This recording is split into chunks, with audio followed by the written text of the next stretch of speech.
Ojak siapa? Firman kamu? DPRD di sana. Iya Firman kamu. Kalau gitu juga. Iya. DPRD tapi dia. Polisi mengungkap motif pembunuhan sadis yang dilakukan YG 61 tahun terhadap Christina 80 tahun, lansia pemilik kos sekaligus pensiunan guru di wilayah Palembang. Korban diketahui dijerat di dalam mobil sebelum jasadnya dibakar dan dibuang di pinggir kebun sawit wilayah Banyuasin, Sumatera Selatan. Adapun motif utama pembunuhan tersebut adalah terkait dengan faktor ekonomi. Pelaku nekat melakukan aksi kejahatan lantaran membutuhkan uang untuk berangkat ke Jakarta.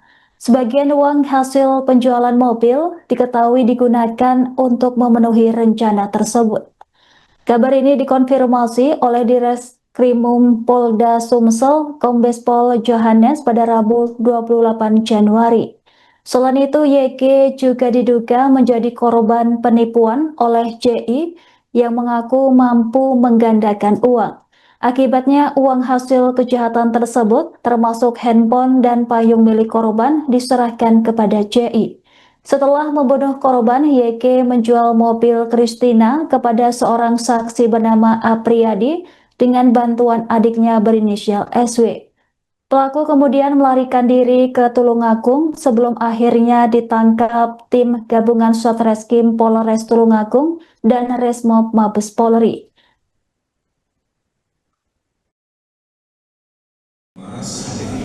Jadi setelah kita melakukan penyelidikan, ini kasus pembunuhan berencana.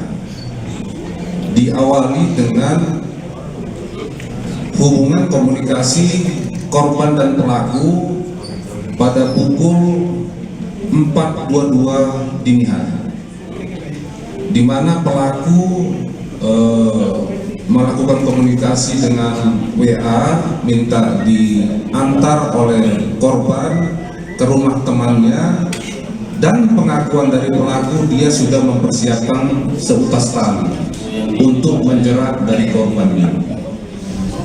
Di dalam mobil, ketika sampai di TKP pembunuhan, si pelaku meminta mobil dihentikan karena sudah sampai di rumah teman dari pelaku.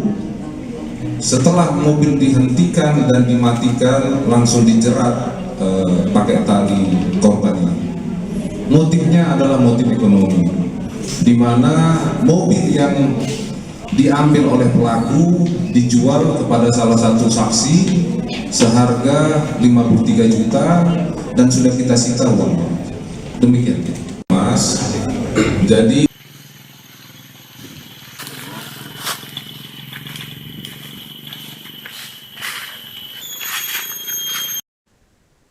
Polisi memastikan tulang belulang manusia yang ditemukan di area perkebunan kelapa sawit di Kabupaten Banyuasin, Sumatera Selatan merupakan milik Christina 80 tahun. Korban diketahui merupakan seorang lansia pensiunan guru sekaligus pemilik rumah kos di kawasan Palembang. Berdasarkan hasil penyelidikan, korban diduga tewas setelah lehernya dijerat menggunakan tali oleh pelaku berinisial YG 61 tahun. Seusai menghabisi korban, pelaku juga membakar tubuh Christina untuk menghilangkan jejak kejahatannya. Informasi selengkapnya terkait kronologi kejadian akan dilaporkan langsung oleh jurnalis Tribun Sumsel. Rekan Rahmat, silakan laporan Anda. Baik, terima kasih rekan Anggra. Jadi dapat saya laporkan bahwasannya memang benar peristiwa hilangnya Christina, seorang lansia pensiunan guru yang dilaporkan hilang sejak tanggal 14 Januari 2026 dan dilaporkan oleh keluarganya ke kantor polisi pada tanggal 16 Januari 2026. Akhirnya terungkap setelah kemarin polisi berhasil menemukan jasad Christina yang hanya menyisakan tulang belulang di sebuah pinggir kebun sawit yang berada di Kecamatan Tanjung Lago, Kabupaten Banyuasin. Di lokasi penemuan jasad korban ditemukan hanya tertinggal tulang belulang dengan posisi terlentang dan kaki menyilang. Terus di jasad korban ditemukan juga ada jam tangan dan juga Alkitab yang ada di sebelahnya. Kemudian setelah dari situ jenazah korban dievakuasi dan dibawa ke Rumah Sakit Bayangkara, dan berdasarkan hasil eh, pemeriksaan forensik dan juga DVI dari Polda Sumsel menyatakan kalau memang benar pada salah satu organ yang ada pada jasad tersebut yakni adalah milik Christina, terutama itu ada pada gigi dan juga jam tangan, karena berdasarkan dari keterangan cucu korban bahwasanya jam tangan tersebut adalah pemberiannya sebelumnya, seperti itu. Baik, rekan Rahmat, kemudian berdasarkan hasil penyelidikan, apa motif utama para pelaku nekat menghabisi nyawa korban? Ya, dari hasil ungkap kasus ini, polisi telah mengamankan 3 orang pelaku, yakni YG, JI, dan juga SW. YG ini adalah pelaku utama yang membunuh dan juga merampas kendaraan korban. Pada saat kejadian itu, YG mengaku kalau motifnya itu karena himpitan ekonomi, karena pada saat itu ia butuh uang untuk berangkat ke Jakarta, dan juga YG ini diduga menjadi korban penipuan oleh pelaku JI. JI ini diduga mengaku bisa menggandakan uang dengan YG. Jadi YG setelah mendapatkan barang-barang curian dan juga hasil curian dari korban itu diserahkannya kepada JI. Dan untuk SW itu membantu YG, perannya membantu YG untuk menjual mobil korban, karena mobil korban diambil lagi pada saat hilangnya korban, seperti itu. Baik, rekan Rahmat, kemudian bagaimana proses penangkapan para pelaku? Apakah terdapat perlawanan? Ya, pelaku ini ditangkap terpisah. Pertama-tama tim Subkejahatan Ras Polda Sumsel menangkap JI terlebih dahulu, di mana JI ini ditangkap di kediamannya di kawasan Kenten Laut, Kabupaten Banyuasin, setelah berdasarkan hasil penyelidikan dan juga rekaman CCTV. Dan dari situ polisi mengamankan sebuah handphone milik korban dan juga uang senilai 4,2 juta yang diterima JI dari YG. Sementara dari hasil pengembangan, kemudian polisi mengamankan SW yang turut membantu YG menjual mobil korban. Dan setelah dikembangkan lagi, polisi mencari keberadaan YG, sang pelaku utama, di mana YG ini tahu kalau sedang dicari oleh polisi. Pada saat akan ditangkap, dia ada di Lampung, namun begitu tahu dicari oleh pihak kepolisian, YG ini berangkat ke wilayah Tulungagung, tepatnya di Jawa Timur. Dan di sana tim gabungan Polres Tulungagung dan juga Resmob Mabes Polri berhasil mengamankan YG di sana, dan kemudian dijemput oleh Jatan Ras Polda Sumsel dan dibawa ke Palembang, seperti itu. Baik, rekan Rahmat, kemudian bagaimana peran para tersangka, termasuk adik pelaku dan penadah mobil dalam rangkaian kejahatan ini?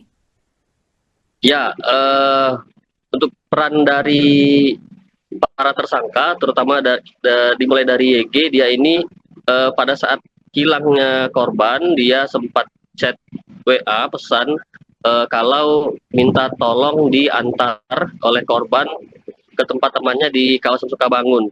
Kemudian pada saat di jalan di kawasan Jalan Kolonel Haji Burlian, tersangka YG ini meminta korban menepikan kendaraan, dan di sana pelaku langsung menjerat leher korban dari belakang hingga korban tidak bisa bernafas. Dan dari situ korban langsung membawa jasad korban ke kawasan Kecamatan Tanjung Lago dan membakarnya menggunakan bensin dan juga korek api.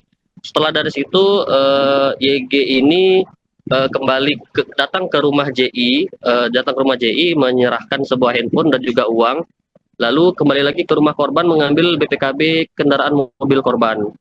Dan pada malam harinya YG mendatangi rumah adiknya, yaitu SW, untuk mencarikan orang yang mau membeli mobil yang hasil curian tersebut. Dan uang hasil penjualan mobil curian itu dijual seharga 53 juta pada seorang saksi yang bernama Apriyadi. Jadi untuk masing-masing dari peran pelaku ini, YG adalah tersangka utama pembunuhan, JI ini penadah dan juga penerima uang dari YG, serta untuk SW adalah YG mencari pembeli mobil, seperti itu. Baik, rekan Rahmat, kemudian bagaimana langkah selanjutnya yang dilakukan kepolisian terkait insiden ini? Apakah apa pasal yang dikenakan kepada para tersangka? Ya, dari hasil penyelidikan dan juga keterangan tersangka, polisi menerapkan bahwa kasus ini adalah termasuk kasus pembunuhan berencana dan akan diterapkan dengan pasal berlapis, karena selain pembunuhan berencana juga ada pencurian disertai dengan kekerasan, dan ancaman hukuman pidananya itu hukuman mati. Sedangkan untuk penadah juga dikenakan pasal penadahan, seperti itu. Baik, rekan Rahmat, terima kasih atas laporan Anda. Selamat bertugas kembali. Kita mendapatkan hilangnya salah satu dari keluarganya, ya, bernama Ibu Dr. Kristina. Perlu kami sampaikan fakta-fakta yang bisa diungkap dari hasil penyelidikan teman-teman dari Ditkrimum Polda Sumatera Selatan yang bekerja sama dengan Resmo Bareskrim beserta dengan Polres Tulungagung. Rekan-rekan sekalian, yang pertama, korban bernama Kristina. Beliau berumur 80 tahun, ya, dengan alamat di Jalan Tribrata. Beliau pergi sendirian dari rumah pada hari Rabu tanggal 14 Januari 2026 sekitar jam 4.00 WIB. Kemudian korban tersebut pergi dengan membawa satu unit HP, kemudian mengendarai kendaraan jenis sedan, ya, warna merah. Kemudian pada tanggal 14 Januari 2026 sekira pukul 4.15 korban sempat memberi kabar kepada cucunya bernama Yunia bahwa korban sedang berada di rumah sakit Bayangkara untuk mendaftar berobat dan kebetulan saksi tadi. Kemudian pada tanggal 15 Januari 2026 saksi menghubungi nomor HP korban namun tidak bisa, sehingga saksi bersama suaminya mendatangi tempat tinggal korban di Jalan Tribarata, Kelurahan Pahlawan, Palembang, dan mendapati bahwa rumah korban terkunci dan dikonfirmasi kepada warga sekitar bahwa korban pergi dengan seorang laki-laki yang tidak dikenal, sehingga rumah korban tersebut kemudian dipaksa dibuka karena ingin mengetahui keberadaan korban.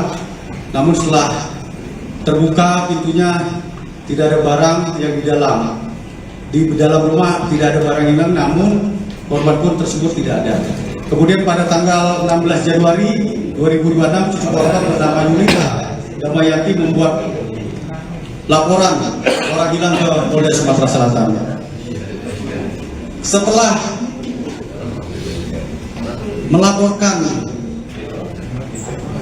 keluarganya yang hilang, mendapatkan informasi tersebut dari teman-teman Ditkrimum Polda Sumatera Selatan dalam ini Jakarta Utara.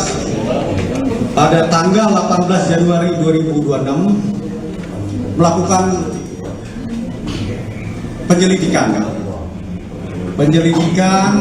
ya, berdasarkan scientific crime, ya, kemudian menggunakan olah TKP dan teknologi, kemudian berhasil mengamankan seorang lelaki bernama Jody Iskandar yang diketahui telah menggunakan HP korban Kristina, di mana HP tersebut didapat dari saudara Yunas alias Anas yang merupakan warga Jalan Tribrata belakang SPBU Kelurahan Pahlawan, dan ketika datang ke rumah saudara Jody Iskandar benar menggunakan mobil warna merah yang diduga milik korban. Kemudian tanggal 19 Januari 2026 cucu korban bernama Yuniar Nur Hamidah membuat laporan polisi di Polda Sumsel perkara pencurian dengan kekerasan. Dan tanggal 20 Januari 2006 satu unit mobil sedan, ya, warna merah berikut surat lengkap diamankan dari saksi. Download Tribun X sekarang, menghadirkan lokal menjadi Indonesia.